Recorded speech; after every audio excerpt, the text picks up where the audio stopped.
द्रोणालय classes में आप सभी बच्चों का फिर से स्वागत है। ध्यान रखिएगा, आपके सामने हम एक सूचना लेकर के उपस्थित हुए हैं।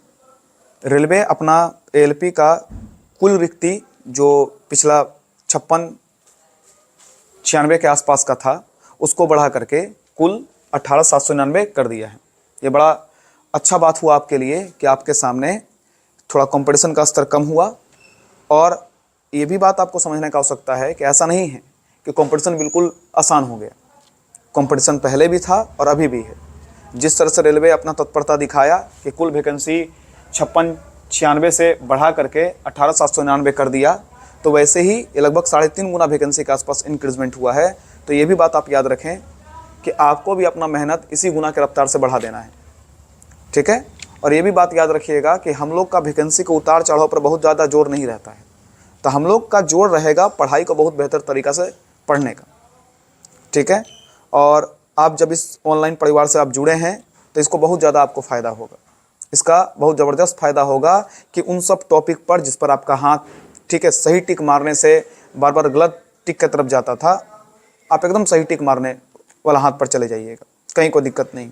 और आपको ये भी बात बताया जा रहा है कि जैसे आप इस चैनल को लगातार फॉलो करते चले जाएंगे, ना साइंस में ना आर्ट्स में, यानी टोटल एक कंप्लीट जो कंपटीशन का जीएस पेपर होता है उस पर आपका कमांड बढ़ता चला जाएगा, ठीक है। बाकी जो बच्चे ऑफलाइन में आप जुड़ते हैं तो आपको बहुत ज़्यादा, ठीक है, फ़ायदा तो होता ही है। साथ साथ ये भी बात याद रखिएगा कि ऑनलाइन में भी कोई कसर छोड़ा नहीं जाएगा।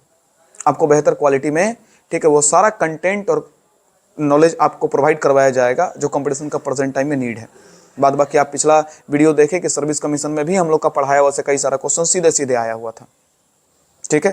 तो यहाँ तक बात हम लोग समाप्त करते हैं। बाकी एग्ज़ाम का मोड क्या है उन सब बात पर हम समय बर्बाद नहीं करेंगे। सारे लोग जानते हैं जो इस एग्ज़ाम से जुड़े हैं कि एग्ज़ाम में कैसे कैसे सवाल पूछेगा, ठीक है। मेरा बात यहाँ कुल मिलाकर के ये है कि आपको उन सब टॉपिक को क्लियर करवाया जाए जहाँ पर आपको थोड़ा सा दुविधा होता है सही आंसर तक पहुँचने में। जैसे आप एक बात कर सकते हैं, फिजिक्स का न्यूमेरिकल क्वेश्चन, कहीं कोई दिक्कत नहीं है उसमें। जो बात हम कह रहे हैं समझिए कि फिजिक्स का जो न्यूमेरिकल क्वेश्चन है उसमें आप थोड़ा सा परेशान होते हैं। बहुत आसानी तरीक़ा से हम लोग उसको सॉल्व करेंगे, ठीक है। इसी तरह से केमिस्ट्री का, उस तरह से बायो का जो साइंस पोर्शन है वो एलपी वाले बच्चे के लिए, टेक्नीशियन वाले बच्चे के लिए, या जो आप एसएससी में भी हैं, जो आप, ठीक है, इसके अलावा आप जो बीपीएससी वगैरह में भी देखिएगा कुछ कुछ न्यूमेरिकल्स वाला टेम्परेचर को लेकर के, कन्वर्जन को लेकर के सवाल पूछता है, तो वो भी आप देखेंगे तो फ़ायदा पहुँचेगा। यानी ऑल ओवर एस्पेक्ट ये है वीडियो का कि आप सभी बच्चे जो अलग अलग कॉम्पिटिशन में जुड़े हैं वो सारे लोग वीडियो देखें, आपको बहुत ज़्यादा फ़ायदा पहुँचेगा। चलिए अब ध्यान रखिएगा, ये चीज़ आपके सामने हम रिप्रेजेंट करें ताकि आप देख पाएँ। बाद बाकी आपके सामने, ठीक है, कुछ कुछ क्वेश्चन पर हम आज चर्चा करते हैं ताकि एक लूप तैयार हो, ठीक है। बहुत सारे लोगों तक आप वीडियो पहुंचाइए ताकि कल से हम, ठीक है, न्यूमेरिकल्स का क्वेश्चन आप अपलोड कर सकें। बात समझ में आया? चलिए वापस आते हैं, फिर बात करते हैं। देखिए एक सवाल है कि 50 किलोग्राम का एक लड़का, ठीक है, 40 चरणों की एक सीढ़ी 10 सेकेंडों में चढ़ता है। यदि प्रत्येक सीढ़ी की ऊंचाई 15 सेंटीमीटर है तो इसकी शक्ति ज्ञात करिए। यानी आपको पावर ज्ञात करने के लिए बोल रहा है। यानी इसमें आपको क्या ज्ञात करना है? पावर। हमेशा एक बात याद रखिएगा, शक्ति का गणना कार्य का दर पर होता है, कार्य का दर। और याद रखिएगा पूरे फिजिक्स में दर का मतलब समय से भागा लगाना होता है। तो यहाँ पर दो ही टर्म है, कार्य है और दर है। तो यहाँ पर समय से किसका भागा लगना है? ठीक है, तो कार्य का। इसका मतलब power equal to work by क्या होना है? टाइम। और ये भी बात याद रखिएगा, ठीक है, कि जो कार्य होगा वही ऊर्जा होगा, वही हमेशा क्या होगा? उष्मा होगा। इस बात का ध्यान रखिएगा, कहीं कोई दिक्कत नहीं है। यानी कुल मिलाकर के जीवन भर याद रखना है कि कार्य, ऊर्जा और उष्मा तीनों एक ही राशि है। क्यों? जब इलेक्ट्रिसिटी चैप्टर का न्यूमेरिकल्स पढ़िएगा तो ये कंसेप्ट आपके सामने काम आएगा कि जो हम लोग बिजली यूज़ करते हैं, ठीक है, और वहाँ पर अगर आप शक्ति के आधार पर उष्मा का गणना करिएगा तो वही यूनिट बनेगा जिसको आप किलोवाट घंटा कहेंगे, वही बिजली का बिल आएगा। तो उस पर भी न्यूमेरिकल्स हम लोग को बनाना है, कहीं कोई दिक्कत नहीं। वापस आइए, फिर बात करते हैं। तो अब यहाँ पर हम लोग के सामने है, पूरे न्यूमेरिकल्स पढ़ते समय कार्य तो दिया नहीं है, तो कार्य का काउंटिंग करेंगे हम लोग। तो पहले कार्य को हम लोग जमा करते हैं कि कार्य क्या होता है, तो बल और विस्थापन का गुणनफल होता है। हालांकि ये आधा अधूरा फॉर्मूला है क्योंकि कुल कार्य का जो फॉर्मूला होता है F into S into cos theta होता है, क्योंकि कार्य बल और विस्थापन का डॉट प्रोडक्ट होता है। कहीं कोई दिक्कत नहीं है। बात समझ में आया नहीं आया? वापस आ जाएं, देखिए ध्यान से। आप पहले यहाँ पर बल को जमा करेंगे, फिर विस्थापन को जमा करेंगे, सारा आपसे सवाल बनेगा। पहले ये बात समझिए कि 40 ये लड़का पैर चलता है, टोटल प्रत्येक ऊंचाई कितना काउंटर करने में, तो 15 सेंटीमीटर। आप जीवन भर ये भी बात याद रखिएगा कि जब भी आप फिजिक्स का न्यूमेरिकल सॉल्व करने जाएं तो ये बात ध्यान रखें कि न्यूमेरिकल सॉल्व करते समय क्वेश्चन में सारा चीज़ अपने SI यूनिट में नहीं है कि है। अगर नहीं है तो उसको सजाइए, यानी SI यूनिट में लाना है आपको। तो पहले यहाँ तो सेंटीमीटर मिल गया, तो कोई तरह का दूरी, ऊंचाई, लंबाई हमेशा मीटर में मेजरमेंट आ जाता है SI यूनिट में।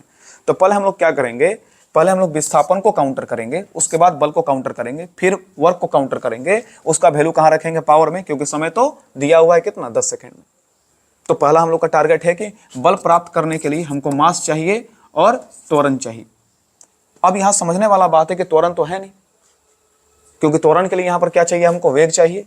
लेकिन सुंदर सा बात यह है कि ये लड़का ऐसा 40 सीढ़ी चढ़ता है, कहीं कोई दिक्कत नहीं। और ये 40 सीढ़ी चढ़ने में आपको पता होना चाहिए प्रत्येक सीढ़ी का हाइट कितना है, 15 सेंटीमीटर। तो ऐसा करते करते ये टोटल 40 स्टेप चढ़ेगा, तो 40 गुना 15 स्टेप्स चढ़ेगा सेंटीमीटर में, यानी 600 सेंटीमीटर स्टेप्स चढ़ेगा। और आप जानते हैं कोई ऊंचाई अगर रैखिक है, कोई लंबाई रैखिक है, अगर वो पथ बना है तो विस्थापन और दूरी क्या होगा, दोनों समान होगा, कहीं कोई दिक्कत नहीं। यानी रैखिक लंबाई में जीवन भर याद रखेंगे विस्थापन का परिमाण और दूरी दोनों बराबर होता है, कहीं कोई तरह का दिक्कत नहीं है। वापस आएंगे फिर बात करेंगे। यानी ये 600 सेंटीमीटर आपका क्या हो गया, विस्थापन हो गया। और चूंकि ये 600 सेंटीमीटर है तो SI यूनिट में नहीं है, तो इसको हम लोग को क्या मानना पड़ेगा, मानना नहीं पड़ेगा, इसको लाना पड़ेगा मीटर में। तो आप जानते हैं कि 1 मीटर में 100 सेंटीमीटर, तो ऐसा 600 सेंटीमीटर में 6 मीटर हो जाएगा, कहीं कोई दिक्कत नहीं। यानी विस्थापन का हम लोग जुगाड़ कर चुके हैं। अब हमको चाहिए त्वरण। चूंकि एंटी ग्रेविटी में ये ऑब्जेक्ट उठ रहा है तो जी तो लगेगा, तो जी का वैल्यू वहां लगभग कितना दिया है, 10 मीटर पर सेकंड स्क्वायर तो दिया हुआ ही है, कोई तरह का दिक्कत नहीं। यानी यहाँ पर हम लोग ए के स्थान पर क्या लेकर के आ गए, जी को, और द्रव्यमान तो यहाँ दिया हुआ ही है, कोई तरह का दिक्कत नहीं। चलिए वापस आते हैं, अब वैल्यू पुट करते हैं वर्क के लिए।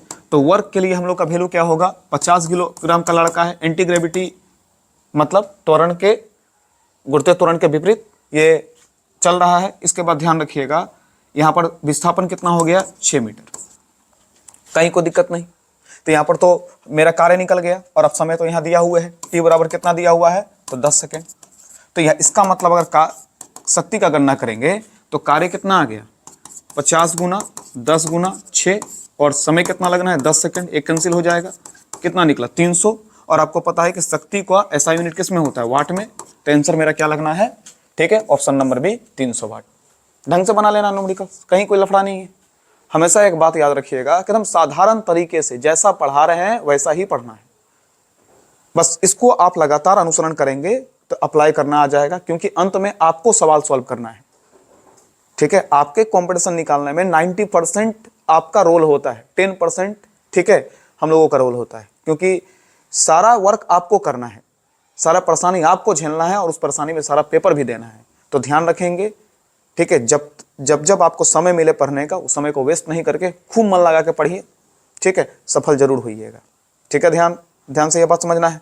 चलिए वापस आइए, इसके बाद हम लोग नेक्स्ट क्वेश्चन पर बात करते हैं। क्या दिया गया है कि भोजन का स्वांगीकरण विली के द्वारा होता है, स्वांगीकरण की प्रक्रिया ग्लूकोज द्वारा नियंत्रित की जाती है, ठीक है। तो ध्यान रखिएगा कि भोजन का स्वांगीकरण विली के द्वारा होता है, तो ये बात बिल्कुल सही है, कहीं कोई दिक्कत नहीं है। लेकिन स्वांगीकरण की प्रक्रिया ग्लूकोन के द्वारा नियंत्रित नहीं किया जाता है, यह नियंत्रित किया जाता है सोमेटोस्टेटिन के द्वारा। तो ये पहला बात यह है कि इसके द्वारा नियंत्रित किया जाएगा, ना कि इसके द्वारा। बात समझ में आया? तो ध्यान रखिए इसका आंसर क्या होगा, उस हिसाब से ए सही और आर गलत है, ऑप्शन नंबर सी। और इसके बाद अगर आप जाने तो ये दरअसल में है क्या, तो ये सब आप जानते हैं कि हार्मोन है, और यह हार्मोन का उत्पत्ति अग्नाशय नामक संरचना से होता है, जिसमें कि 3 प्रकार की कोशिका पाया जाता है, अल्फा कोशिका, बीटा कोशिका और गामा कोशिका। बात समझे? और अल्फा कोशिका में जो एंजाइम मतलब जो हार्मोन निकलता है उसको हम लोग क्या बोलते हैं, ग्लूकोन। और ग्लूकोन क्या करता है, ग्लाइकोजेन को ग्लूकोज में परिवर्तित करेगा, ठीक है। इसके बाद ध्यान रखें कि बीटा सेल, ठीक है, इंसुलिन का स्रावन करेगा, और इंसुलिन क्या करेगा, ग्लूकोज के मात्रा का नियंत्रण करेगा, ठीक। और ये भी बात पता है कि इसकी अनियमितता से डायबिटीज वगैरह होता है, ठीक है, वो बाद में कभी चर्चा करा जाएगा, अभी मेन इस क्वेश्चन पर फोकस करना है, ठीक है यहाँ तक। और गामा सेल के बारे में याद करके रखिएगा कि गामा सेल सोमेटोस्टेटिन नामक एंजाइम का स्रवण करेगा और यही सोमेटोस्टेटिन क्या करेगा कि स्वांगीकरण के प्रक्रिया को नियंत्रित करेगा। और स्वांगीकरण का प्रक्रिया दरअसल में है क्या चीज, जब आपका भोजन पाचित हो जाता है तो उससे न्यूट्रिशन चाहिए होता है बॉडी को, जिससे वो आगे श्वसन की प्रक्रिया को पूरा करे। तो भोजन का पूर्ण पाचन छोटी आंत में हुआ और छोटी आंत में पाए जाने वाला जो इलियम संरचना है, जो छोटी आंत का ठीक है भाग है, वहां पर विली नाम का संरचना पाया जाता है। और वही विली क्या करता है, छोटी आंत में पूर्ण पाचित भोजन से पोषक तत्व प्राप्त करके रक्त में प्रवाह करता है और रक्त ऑक्सीजन के साथ उसको कहां तक लेके जाएगा, कोशिका, और कोशिका में वो अवेलेबल होगा माइटोकॉन्ड्रिया को, और माइटोकॉन्ड्रिया वहां पर आपके लिए ऊर्जा का निर्माण करेगा जो 38 एटीपी का पैकेट होगा। कहीं कोई दिक्कत नहीं, ये बात समझ में आ गया। देखिए यहां तक अब आपका बात समाप्त हुआ। ठीक, कट करिए।